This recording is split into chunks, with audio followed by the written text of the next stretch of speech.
Welcome, ladies and gentlemen, to the Scene Snobs podcast with your host, the Scene Snob himself, Mike Kimball. And I'm solo today, and I'm just coming out. I got a bunch of stuff I kind of want to talk about in film news, geek news, TV news, things like that.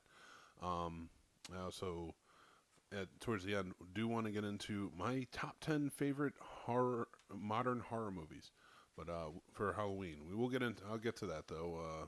Right now, I kind of want to start off with this news out of Disney, and the fact that they are seemingly withholding um, the Fox backlog of movies, back catalog of movies from for-profit theaters, and they're no longer available to them. And this is really nothing new on Disney's part. They've been doing this for years with their own movies for to for-profit theaters, drive-ins, things like that, independent houses.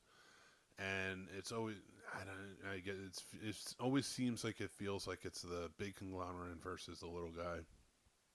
It's kind of sad. I mean, Disney makes tons and tons of memorable fan loved movies from or many years, and I'm sure we would love to have marathons, things like that in indie houses. But unfortunately, if they are available, they're generally astronomical in price to the point where the indie house can't afford it. So, I mean, it's kind of a moot point anyway. But now that they've um, taken over Fox since that merger, 20th Century Fox's backlog is now seemingly being put in the vault for profit theaters, so they can't even get it. And man, there's some names in there that just scare me. That scares me to see that because I mean, look at 20th Century Fox. You got the Alien movies. I mean, I have not seen Alien on the big screen. Uh, it was just played this last May at the Alamo by me, and I of course missed it, of course, unfortunately. And I just, like that's a movie I want to see on the theater in a big screen. Um, so I hate to hear that it might not be allowed to be viewed. And we'll see though. We'll see how this all plays out. Alamo is not exactly a small indie theater chain. They're pretty big themselves, but still, when these movies cost a lot of money for them, it's hard to come by. It's hard to go for it. But I mean, not just the Alien movies. You have like they were talking about in an article about this. They were talking about the Omen, the remake of The Fly, The Day the Earth Stood Still. Princess Bride is, 20th Century Fox. So many of these back catalog movies that are just truly amazing and could really help small indie theaters and drive-ins and things like that to get, to generate more business because let's face facts, like it's not always going to be, the new movies aren't always going to bring them into the indie houses. These indie houses a lot of times rely on old movies to bring people in, old marathons, things like that, and bring these fans out. And I love it. Of course, I want to see that. So it hurts me to read that, and I hate to see that happen. But right now, that's where it's at. There is no official word. Nobody, Disney hasn't come out and given an official statement on it or anything like that. But it has been going on for years. I just kind of want to shed some light in my opinion on it. I hate to see it happen, especially with Fox movies. And you know what? When this merger was happening, and I was like, Disney is Disney. Oh man, it scares me a little bit now because I never even thought about that. I never thought about Die Hard. What if I want to go see Die Hard on the big screen and an indie house wants to show it but they can't get it? I'd rather see it at an indie house or a drive-in or something like that than go to one of the bigger theater chains. That's just me though. Let me know what you guys think. Definitely comment on that. I want to hear what the fans think. Definitely. Um, so going on, I kind of want to talk about. I know last week I talked about the Watchmen in the first episode. I raved about it. Well, get ready because episode 2 came out on Sunday, and I want to rave about that one. This show is not missed a beat. I kind of thought, spoiler alert on this, spoiler alert. Please, if you're listening and you haven't watched the first episode of the Watchmen, maybe tune off for a couple of seconds. I just, I'd say about 25 seconds, and then come back in until you watch it. But all right, so here we go. I thought it might miss a beat when it killed off John Johnson's character.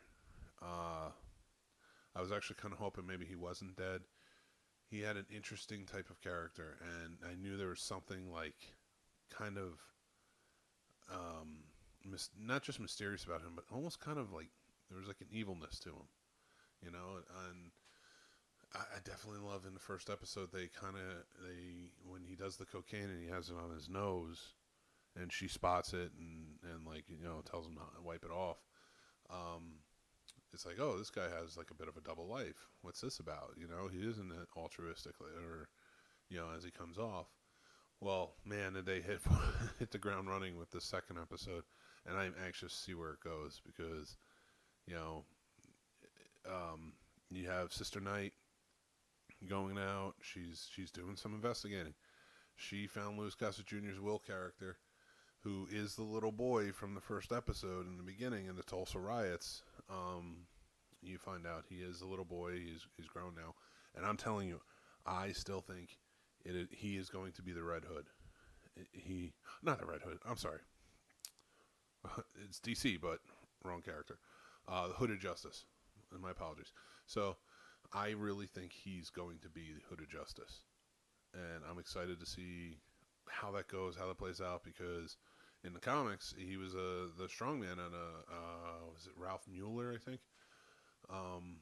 He was the strongman in the at the circus, and that's who they always portrayed him as. But you never saw him without the hood. You don't know who he was, and I think it would be amazing, and it matches up well with everything they're hinting at, like with the Bass Reeves hooded character in the beginning of the silent film, chasing the dressed in white hat sheriff and taking him down. And then now Will has taken down seemingly a police chief that has two sides to a story and dresses in white, if you know what I mean. So and that's not to give anything. I don't want to give too much away on that if you haven't seen the episode, but it's a pretty crazy reveal, especially for Sister Knight to find, because that was like her mentor and best friend. So going from there, like you have some great things happen in this episode, and they give you like a very cool, almost like the Black Freighter comics in the comic book, comic within the comic. They're doing a TV show within the TV show, and it seems like they're going to follow each hero in the Minutemen going forward.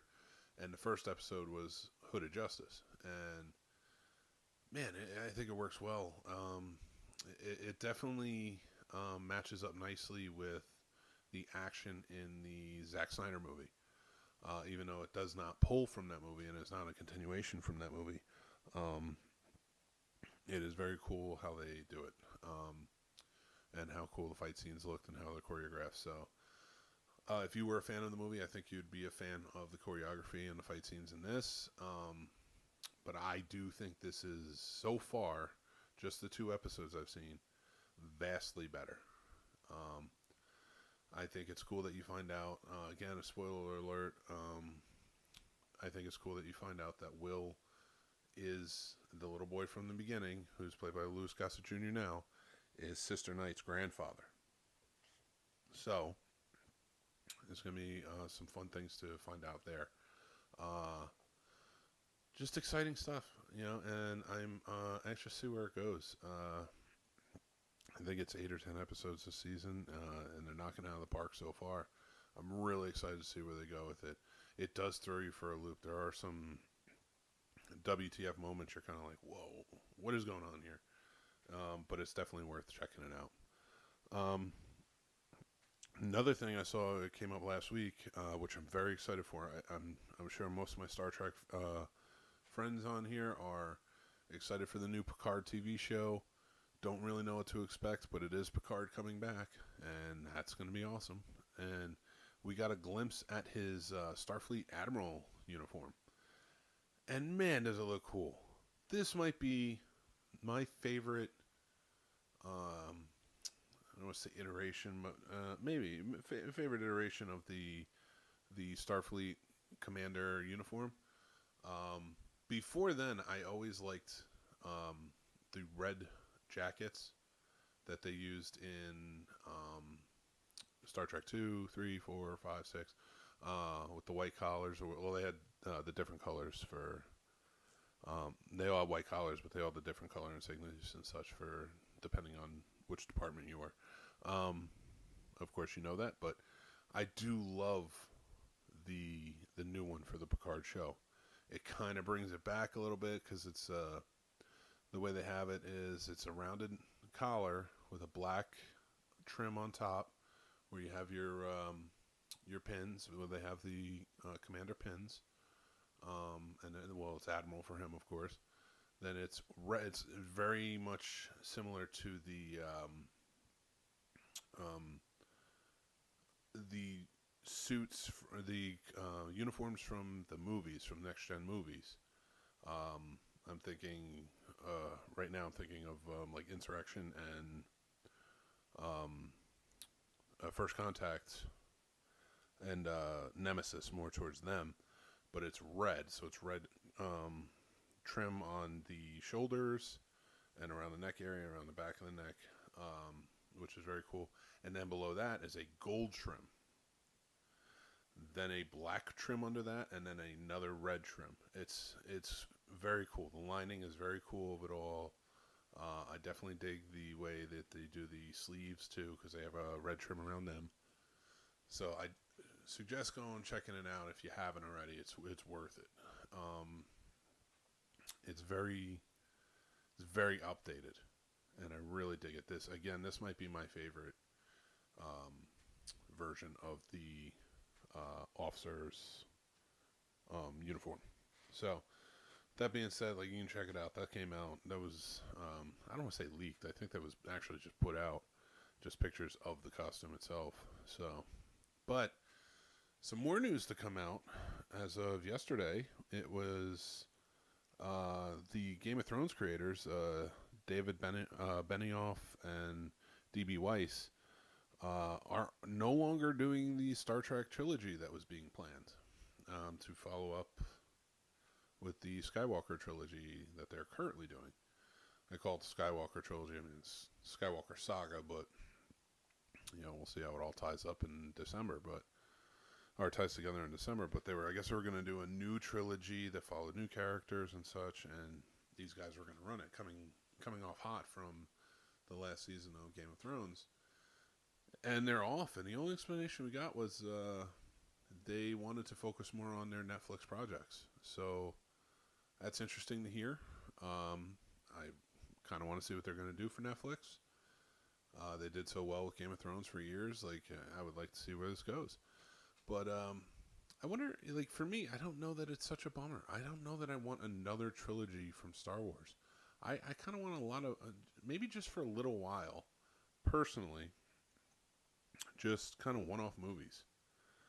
I'd be cool with that. I know they're, Disney owns it and they want to make the most out of it, and I get that. But I mean, I just kind of want to, I just want one-offs for now. I don't really want another saga to go on. You're gonna end my saga, that started with the Holy Trilogy so many years ago. So that being said, I don't know how upset I am by this. I don't know what happens with the trilogy from here. Was it just a planned trilogy that they came up with the plan? Or was it a trilogy that Disney already had and just brought them on board to kind of oversee it? So from there, we'll see where it goes. But yeah, supposedly they're taking off to focus more on Netflix, which good for them if that's what they want to do. And in other Game of Thrones news that just happened today, the prequel that has been being talked about for a long time, and I remember they were talking about doing this prequel. Oh, excuse me, sorry. I remember they were talking about doing this prequel. What was it? Was it season 6 or season 7 when they kind of, I think it was season 7, when they kind of went back in time and were kind of telling Ned's story, saving his sister and all that, which was really cool. which was awesome during that season. It was cool to see all that. But I don't know. But I guess they wanted to do a prequel that doesn't follow Ned when he was younger or anything like that. I think it was going to just go all the way back to kind of the beginning of the Long Night era.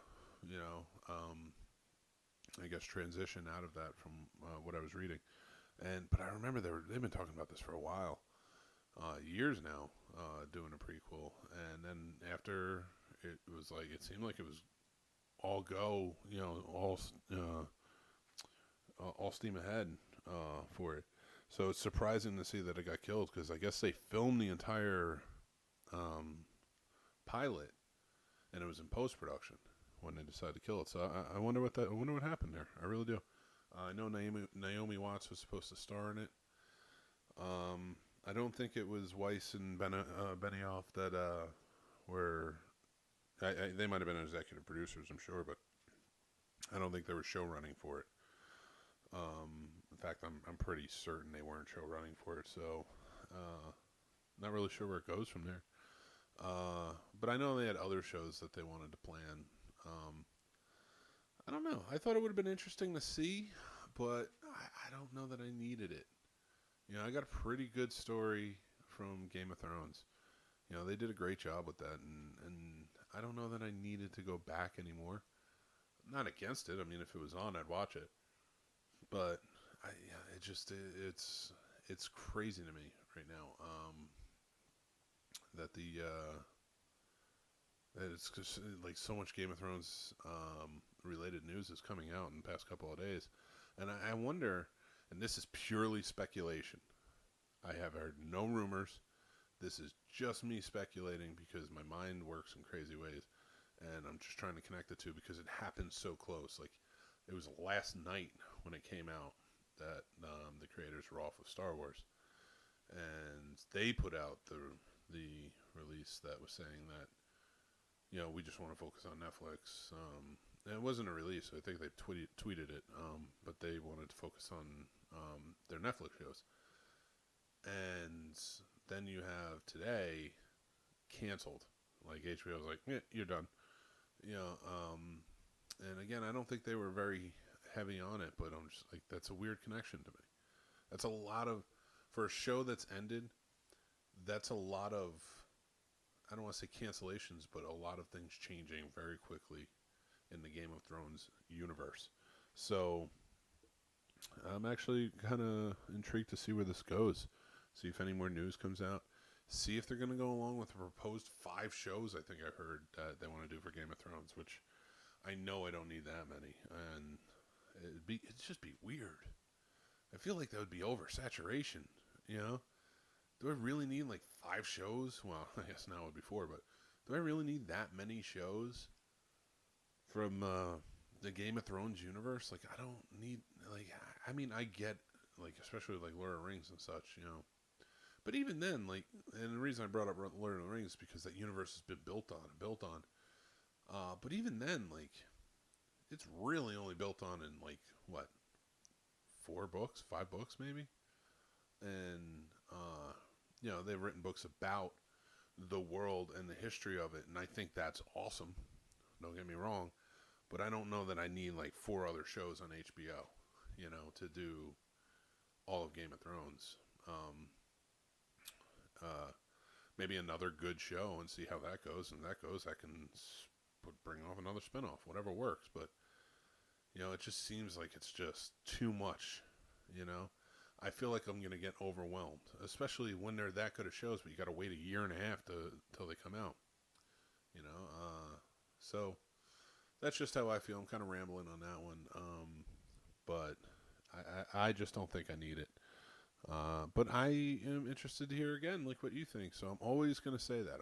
When it comes to this stuff, I love to hear comments. I want my mind changed.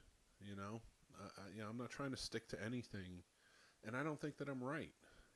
So sometimes, like if I'll definitely say it if I think I'm right, but I don't always think I'm right, and I love other opinions. I want to hear what other people think, and if it changes my mind, great. If it's a great theory that changes my mind to make me look at it a different way, I'm always all for it. So please feel free to let me know what's going on in your heads over this. So here it goes. I'm very excited to talk about this. So far we've covered Disney, we've covered, Star Trek, covered Watchmen, covered GOT, and a little bit of Star Wars. But here we go to cover again in this world, the Mandalorian trailer, full Mandalorian trailer. So I am ecstatic for this show. I don't know that I needed this show as much as I do now. Especially after seeing this trailer, it was amazing. I cannot wait until November 12th. I'm signing up. I'm going to be there. Disney, take my money. I'm already on Hulu. I'll up it and just join in. I want to see every episode of this show now. It looks great. Starts off so morose with the stormtrooper helmets on pikes and in the desert dirt, and then we see our hero, a hero-esque, who knows, our anti-hero, the Mandalorian. Great fighting skills, very old West vibe. This is definitely not a Mandalorian we've known before, and listen, I love Boba Fett, but he didn't do much by the movie standards. Great in the books, great in the comics, great in the cartoon. Didn't do much in the when it comes to the movie standards. So it's cool to get more of a, I don't want to say backstory, but like more in the realm of Mandalorians. I definitely want to see where this goes. I mean, if it pops up and they say, "Hey, he's Boba Fett," okay, cool. All right, I'm in. I'm going to be in for a good show. It doesn't matter. So many cool things. Like I said, the fight sequences just in the trailer alone, it was edited really well. I'm excited to see how this plays out. Werner Herzog is talking in it. Looks like he's going to play an old Imperial commander. So I'm anxious to see where that goes. That's an interesting casting choice. I mean, he always shows up. Like I think my favorite Werner Herzog, like, I don't want to say cameo, but like probably my favorite of his, just popping up somewhere acting wise was on Parks and Rec. It was so out of there. I remember watching that episode, and my wife and I were talking, and I was just like, is that Werner Herzog? Like, it looks exactly like him. What the hell is he doing on Parks and Rec? It was just so out there.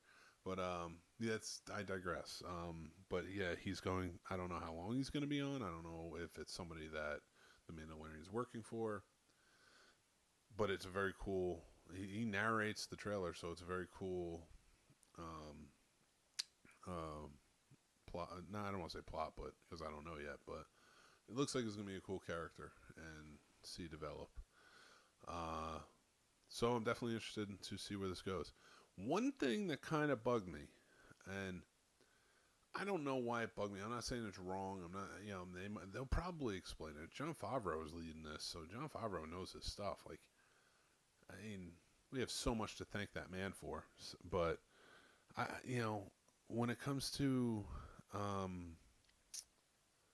what was I watching? When it comes to the carbonite frozen bounties, I guess. There's a shot in it where he's got like 4 or 5 of them kind of floating there. And I'm like, what? What is this? Like, this wasn't normal practice. I mean, why is it normal practice now? Like, that was a big contraption they had on Cloud City to carbonite freeze Han Solo. And it was a big deal. Boba Fett didn't want to do it.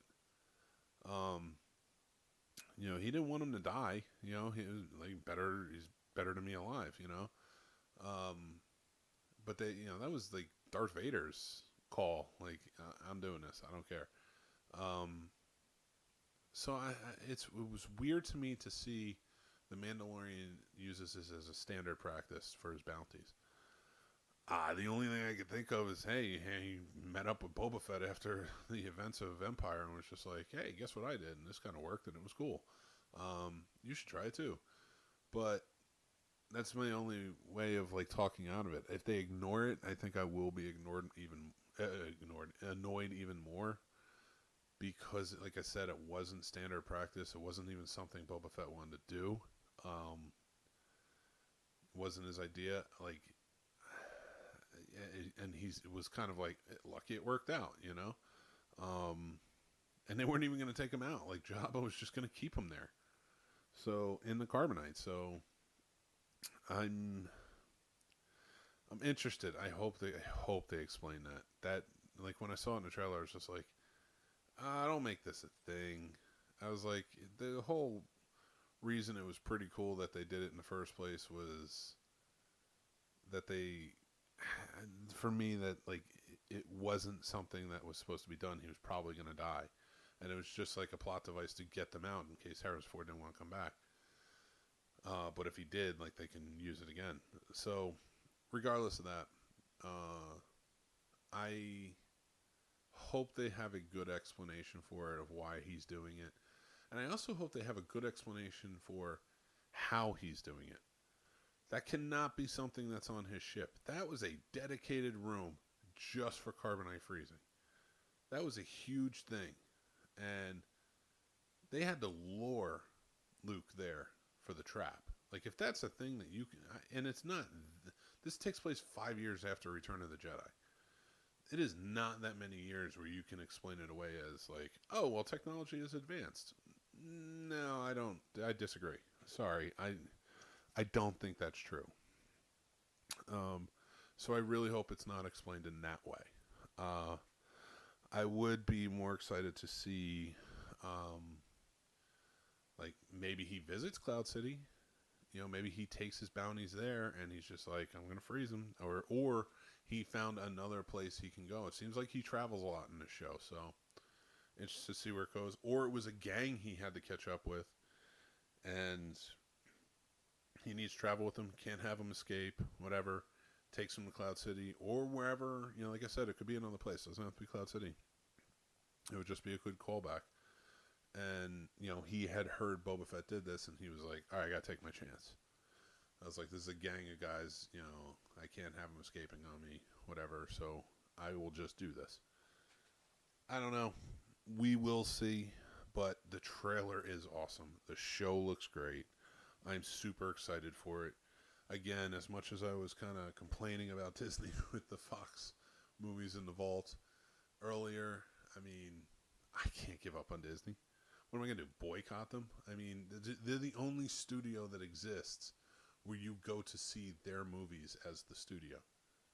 You don't go to see a Fox movie. You don't go to see a Sony movie. You don't go to see a Warner Brothers movie. You go to see a Disney movie. And by proxy, you go to see a Marvel movie. You know, a lot of times it's not, I'm going to see Endgame, Avengers Endgame. I'm going to see the new Marvel movie. So, not even by proxy, just just almost comparison, rather. It's the word I guess I want to use. But you have, like, Disney is that huge. Disney is a movie you go see. When you go see their movie, you go see it because it was made by Disney. So I'm going to sign up for Disney Plus and give them more money, and I'm going to watch the hell out of The Mandalorian. And not just that, there's going to be tons of stuff. You know, all those movies that I'm not going to be able to watch in the indie houses will be on Disney Plus, so I will get to watch them. And if I'm being honest, I will say right now, from everything I have, streaming service-wise, my tops are, my number one is probably Hulu. Because I watch a lot of, you know, the shows on there. I can catch my old shows, things like that. So my number one now is probably Hulu or YouTube. YouTube's probably number one. so I can watch a lot of my fellow podcasters and stuff out there. Um, then I would say, okay, number two, I'll say maybe Hulu. I'll give it to Hulu for now. But I will say my most watched, it's not number three, but my most watched is Shudder. I love Shudder. They have built themselves up huge. I remember them in the beginning when they really weren't much, and Midnight Meat Train was like on there. That was like the biggest movie on there. They have built themselves up to be a force to be reckoned with. And I suggest signing up. Again, they don't pay me for this.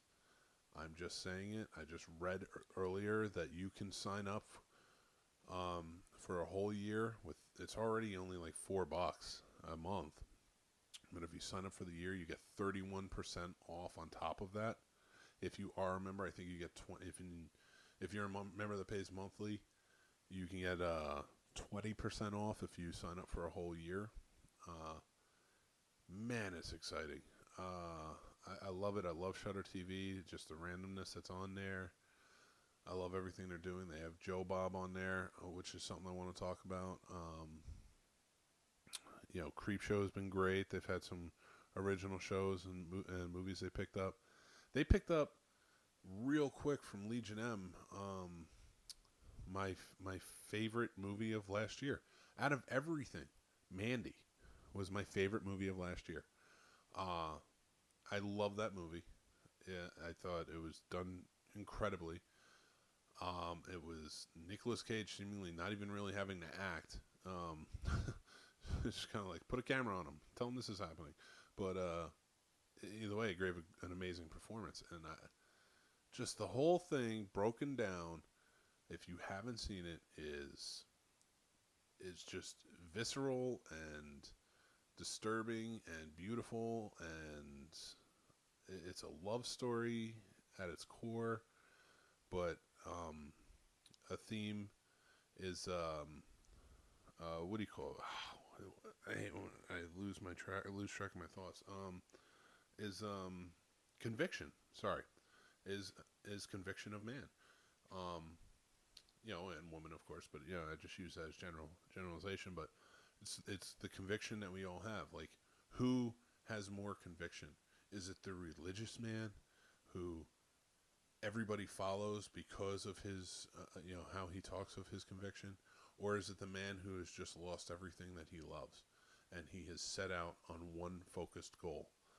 And if you haven't seen it, please go and see it. It is a brilliant movie.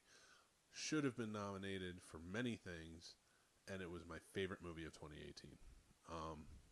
But with that being said, going back to Shudder, that's my number three. They pick up a lot of great movies. A lot of great movies are always coming out, especially stuff like I've never heard of. It was a lot of fun to watch. Boar, which is out of Australia. Bill Moseley was in it. And a very different type of character from what he's normally used to playing. But it was a fun movie. There was like a 10-minute scene of like just people talking trash in a bar, and I'm like, I want to go to Australia if everything wasn't going to kill me if I go. But it was pretty awesome. I definitely suggest checking it out. With that being said, I want to... Oh, my next one... I am going to put Netflix and Prime up there, probably in that order. Although I'm getting tired of Netflix. I barely go to it anymore. Stranger Things, especially if Stranger Things ends, I might get rid of Netflix. They have a lot of stuff, but it's like... Nothing really excites me other than like Stranger Things right now. They did some good stuff, like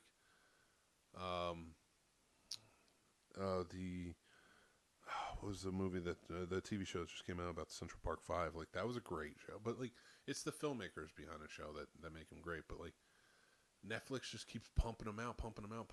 Like, I just find myself looking through Netflix for an hour and then going over to Shudder and watching a movie I want to watch. Or going over to Hulu and watching a show I want to watch. Which Hulu has some great shows too. But the reason I bring this up is because on November 12th, Disney has Disney Plus coming out. They're going to have a package deal with Hulu because they own it now, and ESPN. And I'm going to go for it because it's Disney. Now I have Hulu. I have all the shows I want to watch that they have on there that are really good. And, Orville's going to be on there. Orville's going to Hulu, and I love that show. That's one of my favorite shows. Um, and then they're going to be going over to, and then they have Disney Plus with a ton of stuff. And I'll watch ESPN, so ESPN Plus. I like my Sports Center and such, but yeah, I am excited for that. That's probably going to be right up there. Again, it's hard to bump Shudder out. Shudder is just doing so well for me, and I'm a horror nut, so like I'm all for it. But with that being said, before I get into my top 10 list of modern horror movies, I do want to talk about Joe Bob's Halloween Hootenanny, which was a lot of fun. Very disappointed to not see Halloween 3 come on. Come on, Joe Bob, get Halloween 3 on there. But if you missed it, he showed the original Halloween, which he's never done before. He's shown Halloween 2, but I have all the old Monster Vision episodes, and I don't think he's ever shown Halloween. I don't have it, and I have the list, and I don't remember ever seeing it, but I know he's shown Halloween 2. I've seen Halloween 2 through him on Monster Vision. And then Halloween 4 and Halloween 5. Now, the reason I bring this up is because, A, it was just great to have Joe Bob on Halloween, another marathon, where it was the Friday the 13th movies back on Monster Vision days, back in 96, 97, and then to have him do some Halloween movies in one night was great, almost 25 years later. He did great, learned a lot of great things through him, but he has an admiration for Halloween 4 that I never realized, and he has a good explanation for it too, so I suggest you check it out. But Halloween 4 is not a bad movie. It's a pretty good movie. Like, I really enjoy it, and I'm always like kind of attracted to it whenever it's on. I'll always like kind of like go over to it, and I always think of it as a guilty pleasure. You know, I've talked on the show before. 6 is like the first one I was really aware of. So this got a place that's near and dear to my heart, but it is not a good movie. And then 5 was just so bad. And I always kind of lumped 4 and 5 together because I had Danielle Harris in them, and not that she was bad in any way. She was great in both movies, but because 5 was so bad and out there, I think I've always just lumped 4 in like, 4's bad too. But now, when you have Joe Bob sitting there telling you, it's like, no, 4's a good movie. And then he's like, 5's a bad movie. And he's telling you the differences and what's what. I'm like, yeah, I 100% agree.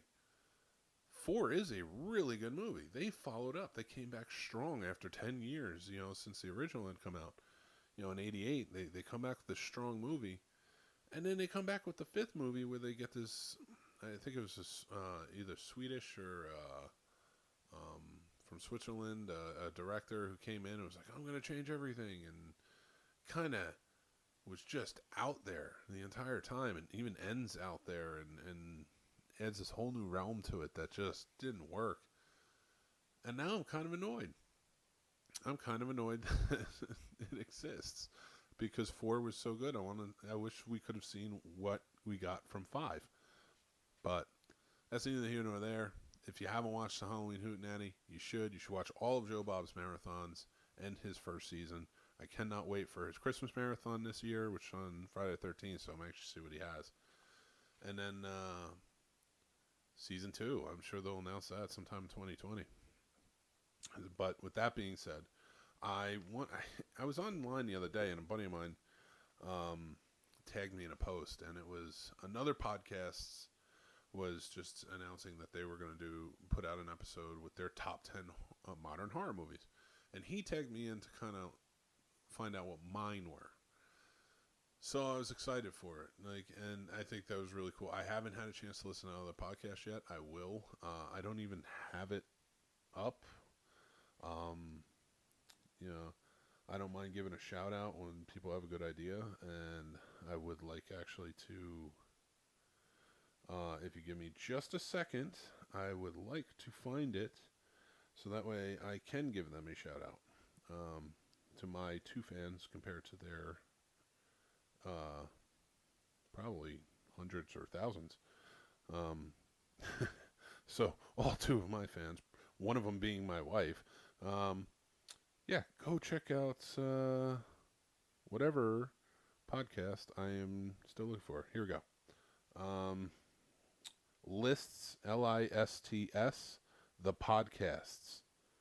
Lists, the podcast. That's what the name of the show is. Cool. I'm guessing Lists is their theme. And if they're ever listening to mine, I would, hopefully they'll dig my top 10 modern horror movies. So this is just, I took my favorites of from the year 2000 until now. And, I not saying these are the best ones. There are a lot of honorable mentions. I wrote down a very long list of some very cool stuff. I'm mostly sticking to American. That's not, there's so many cool foreign films in the past 19 years too. But with that being said, here's my list. So starting with number 10, which I might even move this up because I think it's way better than it should be for 10. But again, it's my favorite, not particular, not the best. But The Descent, one of the best horror movies I've ever seen. Perfect cast, perfect setting. Still to this day kind of messes me up a little bit when I watch it. But it was so good. And it is it's a female starring and driven movie, which you didn't get a lot of, especially even back then in, what was it, 2005 when it came out? You didn't get a lot of those. You see more and more these days, and that's really good, but you didn't get a lot of them even back then. And there were no real names in it, but it was just such a good movie. So going on to number 9, kind of wrote these out of order, so you'll have to excuse me, but I know it's around here somewhere. Come on, where's number 9? That's number 8, 7, 6. Come on, where's number 9? What is wrong with me? I don't think my eyes are working anymore. 9, The Collector. That movie messed me up, man. That movie was so good. I usually don't like gore porn movies. They have merit, don't get me wrong. I don't have anything against them, but they're just not really my cup of tea. But the whole cat and mouse game of the burglar versus the serial killer, the maniacal serial killer that sets up traps and is torturing his family, it's amazing. So that's my number 9 for the past 19 years, the modern horror movies. Number 8, Session 9. Session 9. I used to do this. I'm from New Jersey, and anybody who's from New Jersey or kind of knows of like the weird books, they started in Weird New Jersey. And I used to read those as a kid. I used to go on hunts for the Jersey Devil. I've been to a ton of abandoned mental hospitals, all the haunted villages and houses and all that jazz. This movie messed me up when I saw it in a good way because it was filmed almost perfectly to what it's like to be in a mental hospital, an abandoned mental hospital at night. I was like, this is dead on. This is exactly what it looks like. And this is exactly as spooky as it is. So that definitely earned the number 8 spot for me. Number 7, The Strangers. Another one that just hit me hard when I went and saw it. And that's what it is. Like, these aren't my favorites of all time. But in the modern horror, like, these really, like, they did a number on me. So The Strangers, definitely. Even when they just open up the blinds at the end and it's daytime and they're tied up, I'm just like, oh man, like I know it's not exactly it's not a convention, but it worked, man. It was just like, oh, it's daytime and they're screwed. Number 6, 28 Days Later. It did mess me up. It did resonate with me. It was so well done. Everything was great. Christopher Eccleston was my favorite in that. He did amazing. And I love 28 Weeks Later as well, but I had to give it 28 Days Later. I might actually like 28 Weeks more because of that opening. That opening scene when he's running away and he leaves, books on his wife. It's just it messes with me just to even think about it. But such a cowardly way. But 28 days later, really started it up, and it was great for me. So it's number 6. Number 5 is Behind the Mask, the Leslie Vernon story. I love this movie. Mockumentary. Not really mockumentary, just filmed in documentary style, following this guy's serial killer as if all of the other famous slashers were real people, and he's just trying to live up to it and start a whole new thing. It's taken very seriously. I love it, and then I love how it just, as soon as the cameras turn off towards the end, or maybe like the last 20 minutes or so, as soon as those cameras turn off, and it turns into a slasher movie, not a fountain footage type. It was just so perfectly done. I loved every second of it.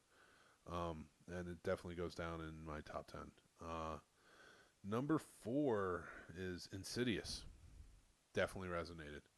That was a messed up movie, man, but I loved it. It was, James Wan is a genius. And all of them have been really good. All of the Insidious movies have been really good. But it starts with that first one, and that first one really gets you. And Patrick Wilson knocked it out of the park. And it was Rose Byrne. I always call her Rose Byrne. I'm not even sure if that's right. But she was great, too. It's this desperate mother just trying to save her son. Oh, I loved it. Number 3 is Get Out. Do I need to say more? Like, Get Out was just one of the best movies of the past. It's one of the best horror movies of all time.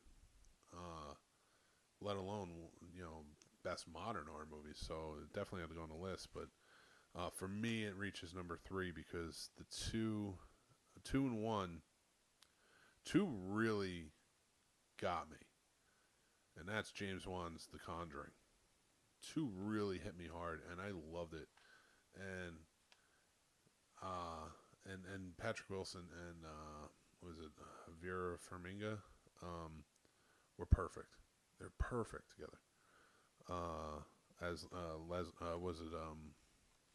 The Warrens. And number 1, I have to give it to it. It's one of the best movies of all time, let alone best horror movies, let alone best modern horror movies. But if I'm going from 2000 to 2019, American Psycho. American Psycho. It was brilliant. For me, it just reaches. And I wanted to make this list more about horror. But there are a lot of great horror comedies that came out. And I do want to, some movies, not just horror comedies, but some movies that get honorable mention are Halloween, that came out last year. Watched it again last night. It's such a good movie. It's such a solid movie. The Babadook, A Quiet Place, The Witch, The Ring, Wreck, Trick or Treat, Saw, Cabin in the Woods, Green Room,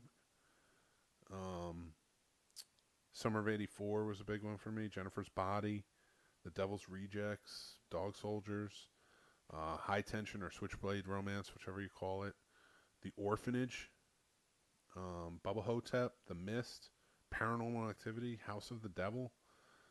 These are all ones that I just felt like deserved to be mentioned. Dead Silence for me, I love it. I've also recommended before Poker Night. That's a big one. I really hope you guys check that out because it was terrific.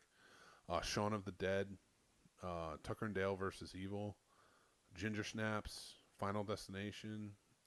Final Destination, I look at as a movie that kind of opened the door to like the Saws or the Hostel or those clever, even like The Collector, those movies that had clever contraption type deaths, where more thought was put into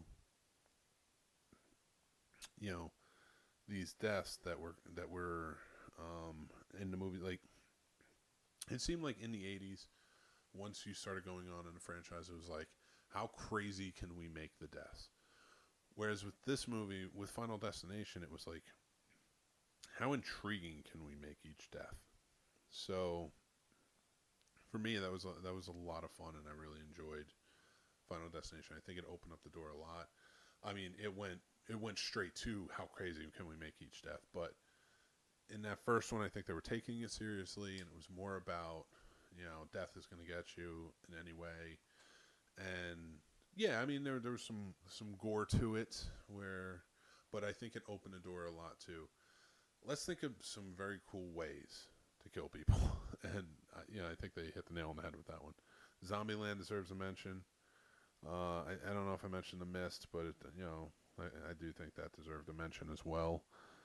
Um, that's about it. I mean, there's plenty of other movies. Don't get me wrong, but that's my top 10 though. So that is my top 10 horror movie, modern horror movies list, and I wanted to do that for Halloween. Halloween coming up soon. Um, with that, I kind of want to probably end the podcast a little early since it's just me, but before then, I've wanted to keep going with the segment of reviewing and recommending a new movie. And I just watched the new, or a newer movie called the Banana Splits movie. It was a lot of fun. It was out there. It's not the best horror movie, you know. It's something, they take the nostalgia of the Banana Splits, which come from the Monkees, and had their own show for just a brief little while in the '60s, and they play it off well. now they're murderous killer robots of a child's TV show. It's about a mother. Her youngest son is like obsessed with this show, the Banana Splits, and so she takes him, her older brother, and and the father to go see them, and things go haywire, and they start killing. They start taking everybody out, and it's inventive and different, and it's just something new. It's kind of like a breath of fresh air with having nostalgia and something familiar as well, So it was exciting. I definitely think you should go check it out. Yeah, so that's the Banana Splits movie. That has just come out. That came out a couple months ago. I just got around to watching it, and I definitely wanted to recommend it. So that is my recommendation, and that is it. That's all I've got. But make sure that you follow the Scene Snobs podcast. It's at the Scene Snobs on Twitter and Instagram. We're on the Scene Snobs page on Facebook, and we're also the Scene Snobs channel on YouTube. You can go to scenesnobs.com to listen to any of our shows. We have the connection to SoundCloud and the YouTube channel on the videos page. So please go check us out, listen to us, give us likes, give us feedback, subscribe, the whole nine. We have things coming out every month. We have 2 other shows. Our flagship is the Scene Snob podcast, but we have the 20-minute wrestling podcast, which comes out on Mondays. We have a new podcast with the Scene Snob and Mrs. Scene Snob, where it's a marriage like that. It's a husband and wife trying to figure it out over mics. So it's we're just trying to do something a little interesting and different. I do have horror podcasts coming out soon, and a couple other things that are going to be coming on. So please subscribe, pay attention to all that stuff, and get the notifications, and listen. And please, like I said, give feedback, whether on the YouTube channel, on SoundCloud, or on the website, or just going to any one of the social media pages. I'm always there. I'll always answer, and I do want to hear your side of things and what you hear, and let me know what you think. So with that being said, have a good night, everybody, and I will talk to you soon.